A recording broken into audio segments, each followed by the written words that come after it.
અમારી કમિશનર સાહેબ અને સક્ષમ સત્તા સાથે વાત ચાલી રહી છે એ લોકોને કઈ રીતે ફરજ પર મોકલવા, કારણ કે એમને યુનિયનવાળાએ અમારી જોડે થોડા દિવસનો સમય માંગ્યો હતો કે અમે હાજર થઈએ, પહેલાં અમને થોડો ટાઈમ આપો. એટલે એ લોકોની અને સક્ષમ સત્તા વચ્ચે જે વાટાઘાટો ચાલે છે, સાહેબ અમને જે પ્રમાણે કહેશે એ પ્રમાણે અમે આગળ નિર્ણય લઈ અને આગળ આપને જણાવીશું કે આગળ શું કરવાનું. 11 દિવસ તે લોકો હાજર નથી થયા તો એ બાબતનો પગાર આપવામાં આવશે કે કેમ?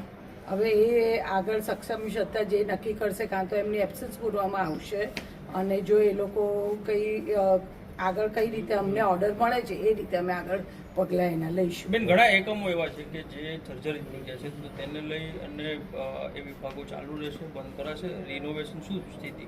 જે જર્જરિત થઈ ગયા છે વિભાગો, એ CMHનો પાછળનો પોર્શન હતો તો ઓલરેડી તૂટી ગયો છે અને ખરેખર એ બધા પોર્શન એકદમ કોઈ પણ માણસ ત્યાંથી પાસ થાય તો જાનહાની થાય એવા હતા, એટલે તોડવા પડે અને એ સખત જરૂરી હતા, એ તોડી નાખ્યા છે. પણ જે CMHનો આગળનો ભાગ અને ટાવરવાળું બિલ્ડિંગ તો જે છે એમનું એમ રહેશે. Thank you.